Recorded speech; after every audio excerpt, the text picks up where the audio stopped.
Welcome to the latest This Week's Acca podcast, sponsored by Skybet Acca Freeze. Tom, Joe and Jake with you to run through the schedule. Coming up on this episode then, it's Tuchel Mania as we reflect back on the international break before going across the leagues to build our fivefold at around 14-1 on Saturday. Please, if you haven't already, subscribe to the channel to ensure that you never miss an episode. And remember to keep it fun. Never bet more you can afford. This podcast is 18 plus. Please gamble responsibly.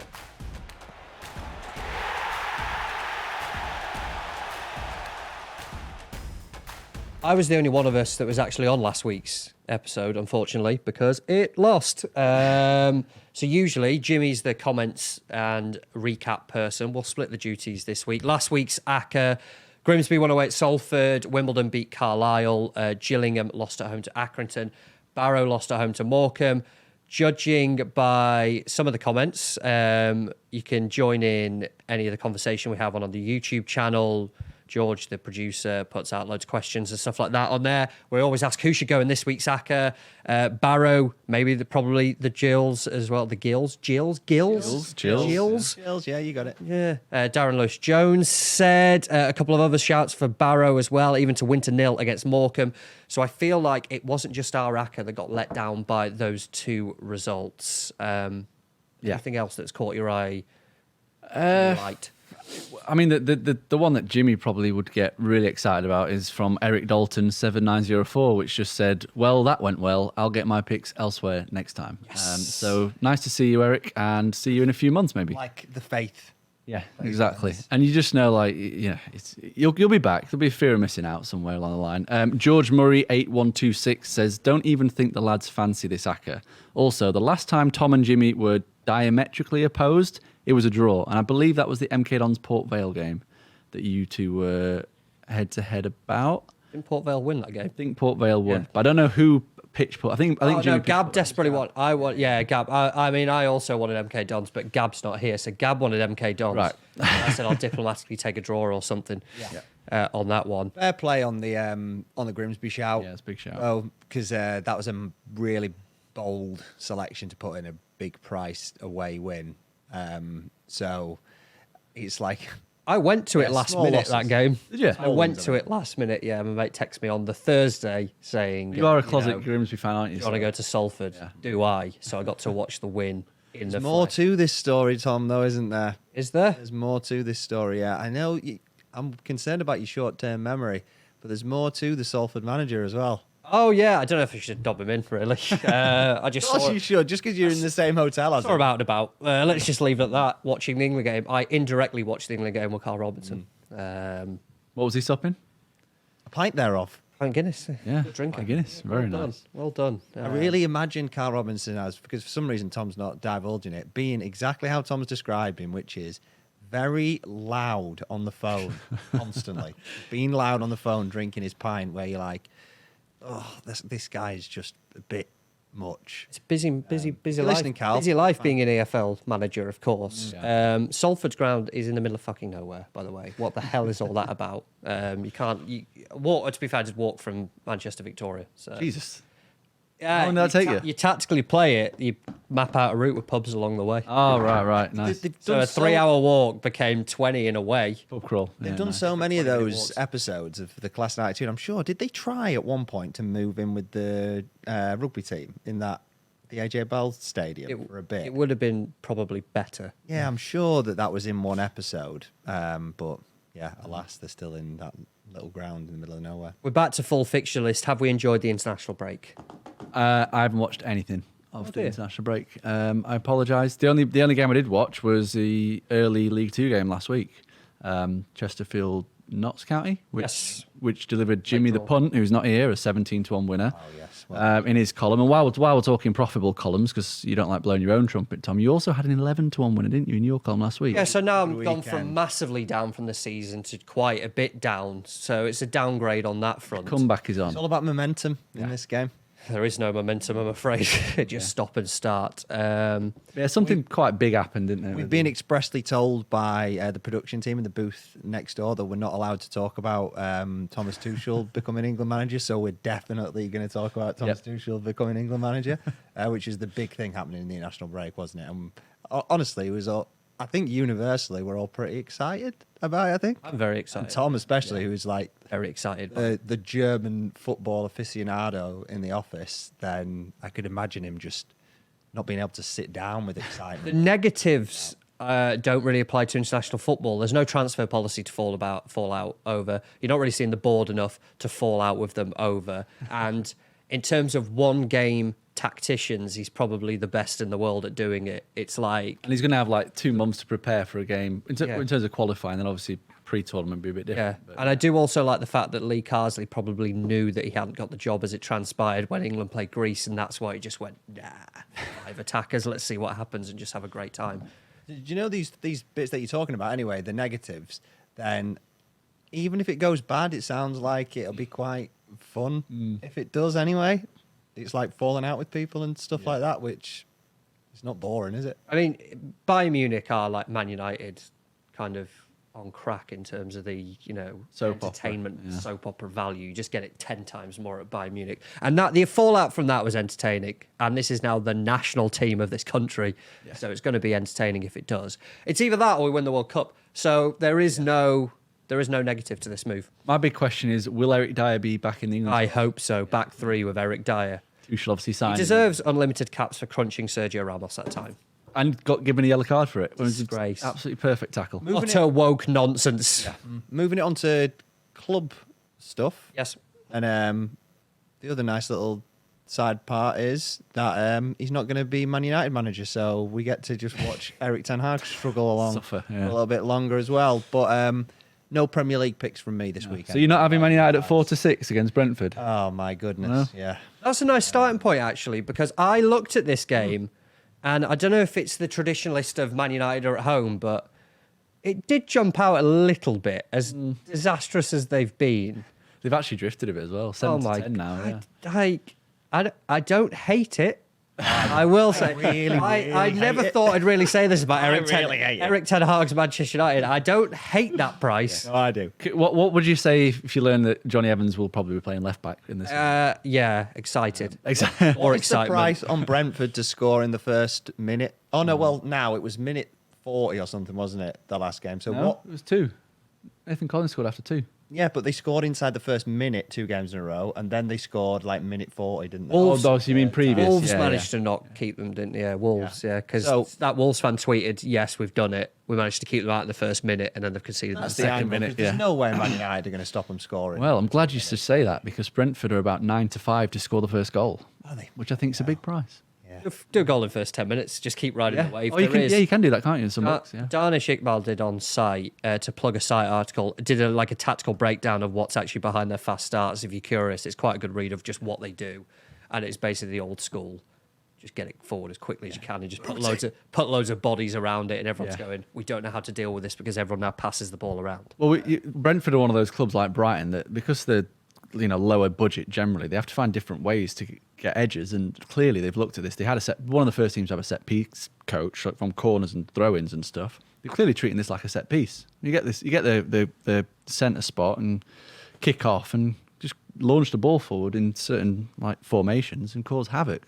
I'm looking forward to seeing what they do against Man United, to be honest, because United, yeah, they are all over the gaff. It's Keith Andrews, isn't it? Former Sky Sports aficionado, lovely voiced Keith Andrews, who's behind the latest set piece Is he? dead ball situation. Genius. Lovely boy. Lovely. I mean, it's not going in, is it? No, No, I did, I was going to say, have we made this first pick? I was just curious because when I was looking at all the games this weekend, to be honest, I'm like you, nothing for Premier League from me anyway, but it was one that jumped out, so I did want to ask the question. You go first then, Tom, because having tentatively suggested Man United, I feel like you had seen whether one of us was going to back you up on it, which I'm appalled by. Then I feel like you need to redeem yourself. If someone went yes, I'd go, I don't know. I just wanted to kind of, for the dear listener, Championship, I want to chuck in, I've got a few here. Millwall to beat Derby would be my first port of call in the Championship. Derby have done better than I thought they would, to be fair, but a lot of that is the Pride Park home results. All of it. Away from home, nothing. And it kind of, was it opening night they played? Was it Blackburn away was the first game of the Yes, season? It was it was, definitely yeah. opening weekend. And defensively, they're hilarious. It was really entertaining to watch. So the kind of worry, continued there, having thought summer could be relegation trouble, but then the home results may drag them away from that. Away, though, it's been poor. Granted, they have played Sheffield United, Sunderland, Watford, and Blackburn, teams who have started well, but even then, Millwall have been, I think, somewhat unfortunate, having seen some of their games so far. Did a really good job in the win over Sheffield Wednesday, beating Preston as well. But yeah, for me, it's just a bit of a mismatch. Millwall at the Den, always interested in them, but a decent price to beat a Derby side who have struggled on the road, and it's that newly promoted feel of probably will struggle away from home a lot this season. Yeah, I'm with you, to be honest. I think the price is a little bit too big. Millwall's underlying data so far this season has been outrageous, really. I mean, I was shocked to see that they actually sit third in the table for expected points, behind only Leeds, Middlesbrough. They're ahead of Norwich, ahead of West Brom, ahead of Sheffield United, which kind of just highlights the level of their performances so far. So if you put, obviously they take schedules into account, but if you put that kind of process generally at home against a team that you expect to finish in the bottom half, you'd expect closer to 17 to 20, something like that, as opposed to 11 to 10 that we're getting at the moment. So, I'm all over this. And Derby, like you said, away from home, struggled. Data's bad, results are bad. This looks like a good home win. Yeah, I'm on board with it. The only caveat that I had to it, so just a little more context to what Jake said there. So they're the biggest outlier in the Championship in terms of performances versus results. So it's starting to come through. So they're 18th in the table, but based on performances, they should be closer to third. And their last few results have been encouraging. So drew 0-0 at West Brom, won 2 of the last 3 at home, 3-0 against Wednesday, 3-1 against Preston, and fair play to Tommy, really pushed to get them in the Acca against Preston, and me and Jimmy just weren't having it. So I feel like this really does have to go in this time. The one thing I would say about Derby, and I would like to have this in, but you just never know what we might end up discussing later in the podcast, is I just have that nagging feeling about Derby that they have started so well at home. It feels inevitable to me that they're going to get a result away from home because they're so stubborn. So if this ended up like being 0-0, it's not like you'd be shocked at all. And yeah, it's just in the back of my mind that if this is going to be about even money by kickoff, it would really just be bugging me as that game. So if we end up having another 5 or 6 games we discuss later in the podcast, and we're like, we really love these, this would be one I'd be like, are we just not quite sure on it? So that's where I am on it. But I think like for now, it's in my list. It's in your 2 list. Let's stick it in. Should we take it? Yeah, because I set the price 11 to 10 with a couple, but generally evens and above elsewhere.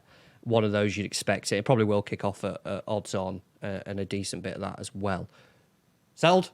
Yep. First pick then of this week's Acca, Sky Bet Championship. It is Millwall for a home win over Derby.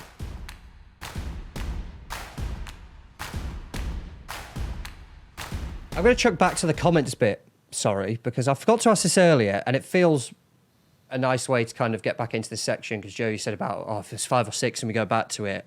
Ben Jordan Baxter asked us, I think on YouTube, why do you never put unders, overs, or double chances in the Acca?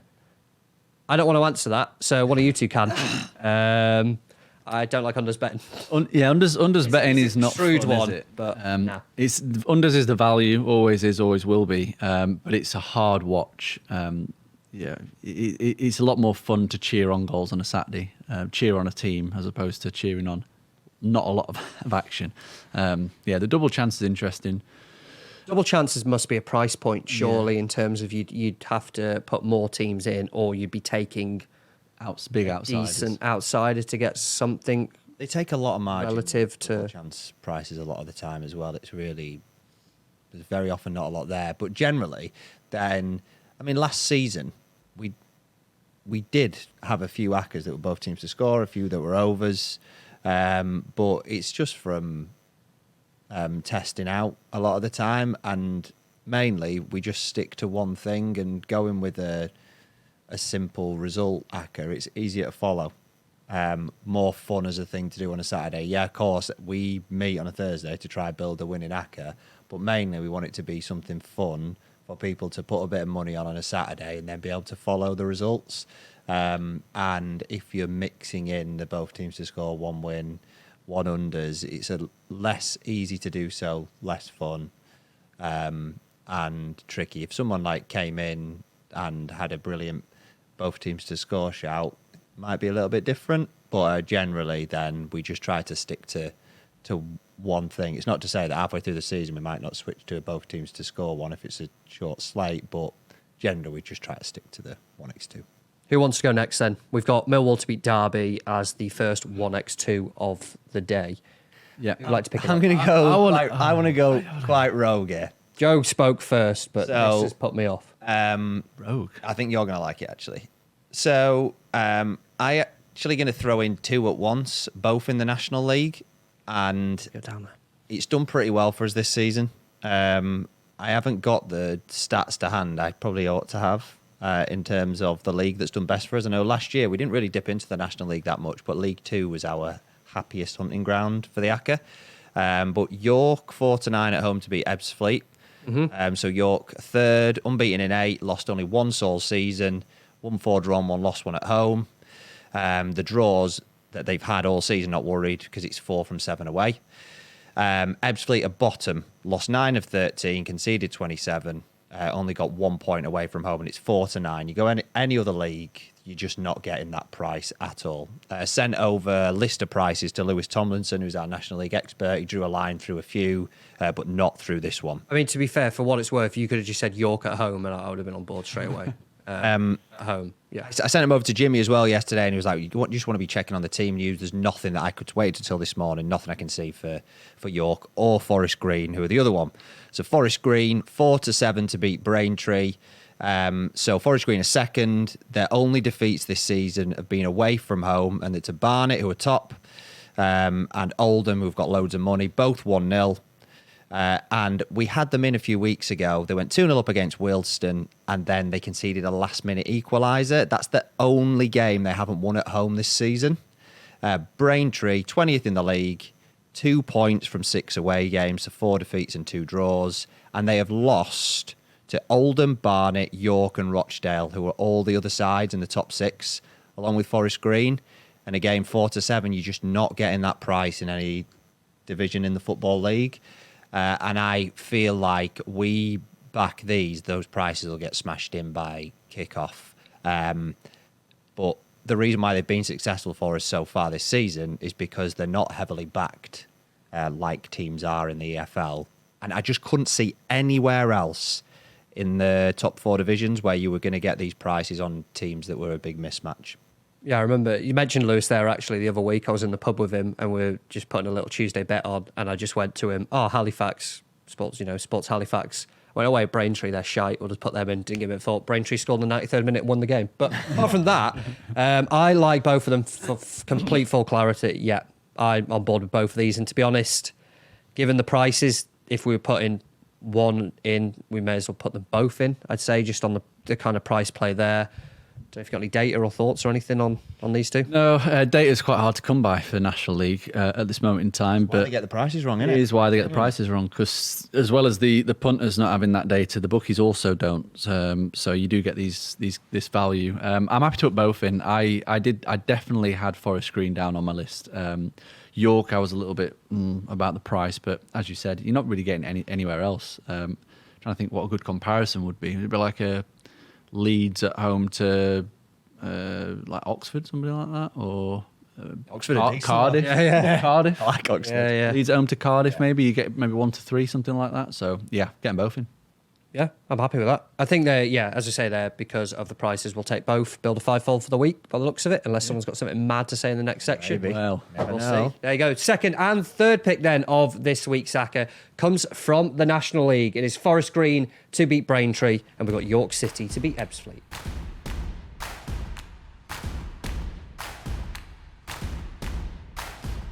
That treble 7-2-ish at the moment, and I will do this any opportunity to mention Ebbsfleet and my brilliant football manager save I had a few years ago, and to mention Billy Bricknell. I was Ebbsfleet as well. Billy Bricknell, I'm going to mention him again, scored 70-odd goals for me in League Two in one Jesus. season. I've never had a striker like him on the game.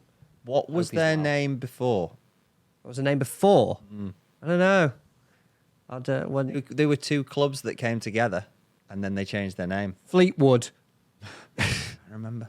I'll Google it. Gravesend and Northfleet. It's just one of those questions where you ask as if you know the answer, but you needed somebody to say it, and you're like, yeah, that's it. Yeah, they're from Northfleet in Kent. Yeah, I think they There you got go. bought by a fan consortium that like gave a load of money together. It was like, oh, we want to buy a football club. It was a big thing, and people all put their money in, and like, we're going to try find a club to buy, and they bought that club. I'm pretty sure. Okay, right, one of these. And then Yeah. it was like a documentary on Sky One or something. Yeah, it must have been like Football Manager 2014 or something, because he was at Ebbsfleet between 2013 and 2015. Billy Britnell. He was already there. I didn't sign him, so Turn him into a 70-goal a season. what a striker. brilliant striker. He was all right in the National League as well. Scored about 20. Your coaching, mate. We got to League Two in it. And genuinely, I think 72. I've never seen anything like it. Quite remarkable. Didn't get promoted. You're up next. Me. Okay, my favourite pick of the week is Crewe to beat Salford. 13-10, which I'm shocked at this price. I thought we'd be close to even money. Crewe, 8th best team on expected points per game this season. Defensively, they've been very good. The Third best. defence is unbelievable, isn't it? Yeah, third best in terms of expected goals. They had a really shaky start to the season, but they've impressed a lot lately. I think we'll all remember the 5-0 thrashing at home to Chesterfield, but since then they've won 5 of 7, won all of the last 3 home games since that as well. Haven't conceded at home since that game either. So very, very strong Crewe team. And let's not forget, this is a team that were not far off getting promoted last season. And taking on a Salford team who are struggling. You obviously opposed them last week, didn't you, with Grimsby, which was a great shout. And They did hit the post twice in the second half, but ignore that. yeah, that's fine. Don't worry about that. Didn't go in there, did did it? So never going to score. Not even a shot on target. Rubbish. Keeper didn't even have to move. Come on. But yes, they're struggling. They're the 4th worst team on underlying data. Obviously, they're well down there in the league as well. And they're really struggling to create chances, which is no surprise for a struggling team. But the 2nd lowest expected goals for per game. So you've got a really weak attacking team, Salford, a really strong defensive team, Crewe. Crewe, a home team, are creating a lot of chances of late. 13-10, I think it's just huge. I have this down as well. Yep. Anything else to add? Well, I don't know how we go from here, because we said fivefold, and currently we're above 9-1. What do you want to gamble? Do you want to gamble? Is the question. Do you want to gamble? Because basically, by the sounds of it, there's no point talking more about Crewe and Salford, because they're going in at 13-10. Crewe's going to be the 4th pick. What is it? Could we probably need another just because Sky Bet keeps Getting keep trimmed. cutting, yeah. the price. The whole And thing. Not, to be fair, The whole market keeps moving. sorry Sky Bet if you're listening. Not just Sky Bet, but the whole thing. It's like we're building this on a Thursday morning. If we're just over 9-1, by the time it's Saturday, this is probably going to get hammered into 8s in it. So, Probably less. but yeah, that I ain't got I nothing think to we add drop- from what we you drop guys said another in. there. Email. Oh, Sorry. Yeah, like it. Back to you, Tom. Then. yeah. Oh, Well, yeah. Do you want to do the thing where you lock the selection in so we don't get told off? Sorry, I did the thing. 4th pick then. This week's Acca, we're taking Crewe for a home win over Salford, but we want one more. Can I throw another one in? Yeah, because I don't know which one to pitch, and I hope you say one of them. Norwich away Have at that one. Stoke. Hate it. 7-4. Hate it. Stoke have been atrocious since the new manager have taken over, and that's putting it lightly. They've won 1, drawn 1, lost 2, but the performances have been horrendous. They had 1 good win against Portsmouth, but defensively they've been all over the gaff. Lost the XG battle in 3 of the 4. They've conceded an average of nearly 2 expected goals don't like it per either. game. You don't like it? No. I think this I is don't a mind great it bet. as a if someone's going to put a potential single, but it's just He's Stoke. now had an international break to work with them. Yeah, and but, yada, yada. but the key bit of information here is that the Stoke manager used to be on Norwich's coaching staff, and they plucked him. So Norwich are going to seriously want to get one over so on him. he's got all the inside. So he's going to know info. You're gonna look at it everything. out. No. Going to know No, everything. you just know that Thorpe's going to want to show his assistant up and bring out some more tricks. So just- 7-4. Yeah, It's probably a single, but I just want to get it out there because I think that's a I know what you cracking mean. bet. Too many unknowns for me because that I watched that Stoke Hull game and it looked like in the first half, oh great, he's managed to turn them around pretty quickly, and then the second half, they went to complete pot, and you're seeing with Hull now because they were trying to change the style of football in quite an extreme way, like Tom was saying in pre-season about them being lunatics. They've actually started to find a rhythm with it. It's just taken a little while. And this is going to happen with the coaches that are coming in trying to really implement a new philosophy. So I'd argue that just Norwich want to have avoid found for their me. rhythm though as well, because Norwich have looked really good. But, yeah. Go on, throw My only other point on this is I keep getting confused. The Stoke manager, and if you do this as well, but just other names that you completely get mixed up, but then you can't stop thinking of the other names. So I keep thinking the Stoke manager's Nancy Pelosi, who's that American and now I can't get it out of my head. That would explain the poor results and performances. I've got the wrong one. Yeah. I've got a few. Okay. So the shortest Best one. What's your favourite? That I think this requires not overthinking it massively, which is Huddersfield to beat Bristol Rovers at home, which is 8-15. So Rubbish, certainly. I think it's pretty simple. So Huddersfield is very, very similar to if you look at Millwall's position in the Championship table, except that they're not as far down it. So Huddersfield were 1.3 to beat Northampton, and they're 1.5 here. Bristol Rovers are not a great team, so you can look beyond the couple of results they've had because they won 3-1 at Burton, who haven't won a game yet. They beat Charlton 3-2. They scored 2 goals from distance outside the box, went 3-0 up, and then Charlton piled it on, got it back to 3-2. So they're an all right team, but they're not great. And the data for Bristol Rovers is they're 18th in the league, and they ought to be 20th according to performance. So they are just, a team down at the bottom. Huddersfield had that blip, which happens in the EFL. It's why it's brilliant to follow EFL football. Michael Duff is a very, very good manager. They haven't been terrible. So they are top of League One according to expected points. They just went on that little run where it was fine margin stuff, and it means they're down to 9th. Game before the international break, then they were really well organised and just picked Barnsley off, beat them 2-0. If they're beating Barnsley 2-0 comfortably, giving them no chances whatsoever in the game, they're going to beat Bristol Rovers. We took Barnsley to beat Bristol Rovers in the last winning Acca at a price almost exactly the same as this. We ought to be a lot more confident that Huddersfield will beat Bristol Rovers than Barnsley would in that game because Michael Duff is a far superior manager. They've got far superior players, and they ended the international break by getting over the blip that they were in. So Did they beat Barnsley twice? then they beat them 3 days the later Cup, in the EFL Trophy 2-0 as well. It's a cup. So I think you take a breath with Huddersfield and think they're going to be there come the end of the season. We all thought it before the season, and it's just they had that little blip, but they're still a very good team. I like it. I mean, the stat that stuck out to me when looking at Bristol Rovers is that they have allowed 9.9 expected goals from set pieces this season. Don't tell Jimmy the punt. They've conceded nearly 1 expected goal. Back the Huddersfield lads again. Well, funny you should say that because the centre half, Matty Pearson, guess what price he is to score any time? 12-1. 7-2. What? 7-2. I could not believe it. I was talking to Jim yesterday.